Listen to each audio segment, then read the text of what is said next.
Halo adik-adik sekalian, pada video kali ini saya akan menyampaikan kontrak perkuliahan untuk mata kuliah Optika Modern khususnya untuk kelas A tahun ajaran 2020-2021. Nah, mengingat pada semester ini kita harus belajar dengan dalam jaringan lagi, maka saya akan berikan pemaparan tentang sistem perkuliahan kita. Nah, sistem perkuliahan kita menggunakan platform learning management system, yaitu Moodle Unram, ya, yang mana kita ketahui bahwa pada perkuliahan Optika Modern ini kita akan selesaikan dalam waktu 16 minggu.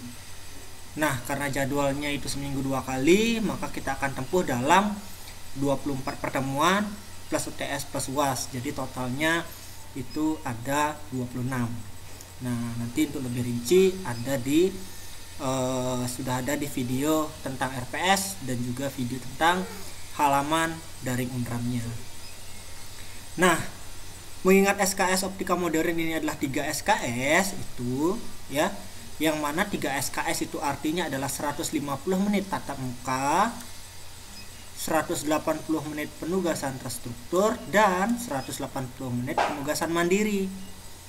Artinya di luar kita nanti 150 menit ini berupa tatap muka, mungkin kita menggunakan platform video conference, maka selain itu adik-adik wajib 180 plus 180 menit lagi untuk adik-adik belajar mandiri untuk mengerjakan tugas maupun belajar mandiri. Nah, seperti yang sudah saya sampaikan tadi, bahwa strategi pembelajaran menggunakan metode Student Centered Learning yang berbalut LMS tipe Blended Learning. Sehingga di sini saya harap adik-adik itu bisa lebih aktif di dalam kelas virtual tentu saja, ya, ataupun di luar kelas.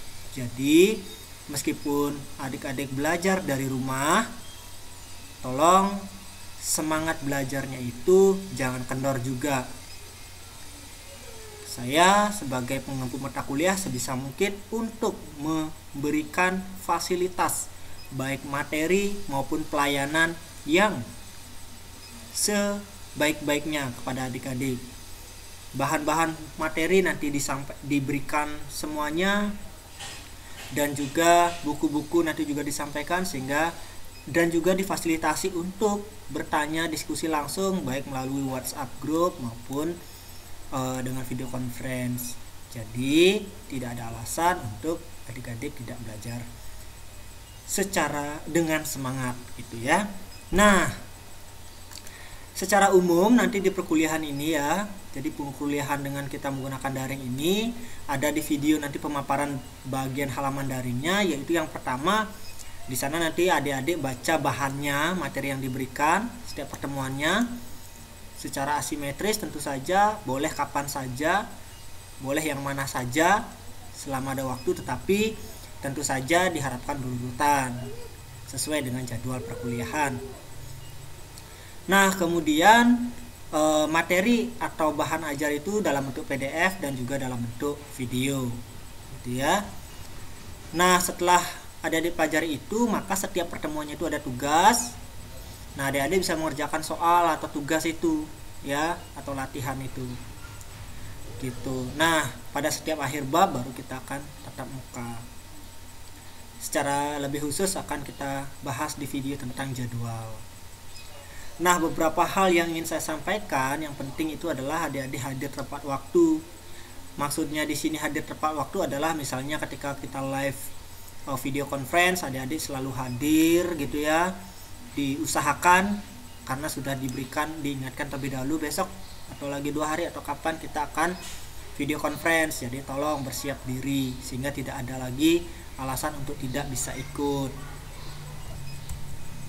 Terus kalau misalnya kita tidak ada tatap muka video conference, maka hadir tepat waktunya adalah hadir untuk mengisi daftar hadir dan juga membaca dan mengerjakan tugas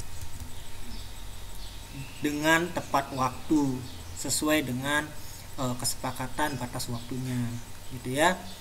Nah, kemudian ini yang penting, jumlah kehadiran harus minimal 75% dari total perkuliahan yang berlangsung. Jadi perencanaannya tadi ada 26 pertemuan, ya kan? Maka dari itu harus bisa dihitung sendiri, 75% dari 26 itu sekitar 20 pertemuan berarti ya. Jadi harus hadir minimal 20 pertemuan. Gitu ya.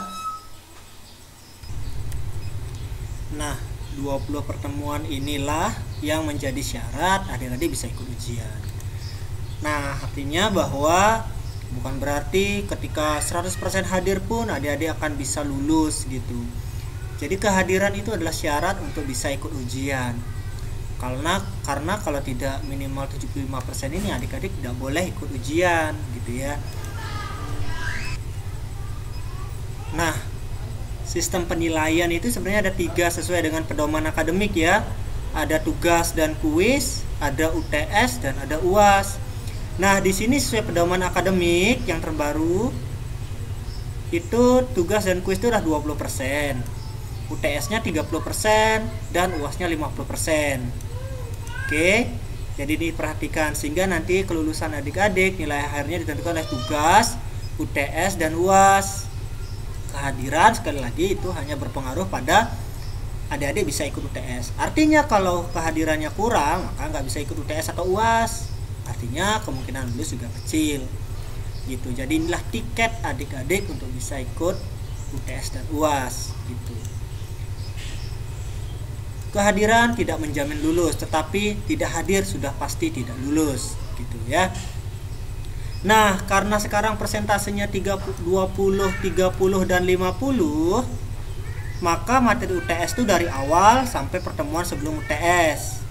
Tetapi materi UAS itu bukan dari setelah UTS, tetapi ada beberapa diambil dari sebelum UTS. Sesuai dengan nanti yang sudah diberikan pada RPS atau di jadwal nanti disebutkan pula. Nah, rentang nilai seperti biasa, rentangnya adalah seperti ini. Jadi untuk bisa dapat nilai A itu harus minimal 80. Nah, sekarang untuk amannya ya, untuk kelulusan amannya itu adalah nilai C, yaitu di minimal 56. Nah, jadi rentang ini mesti diperhatikan ya, sehingga harus realistis targetnya itu mendapat nilai apa. Nah, begitu kira-kira ya untuk kontrak kuliah kita ini. Terima kasih atas perhatiannya. Silakan ditonton lagi video-video yang lain terkait dengan aturan perkuliahan ini.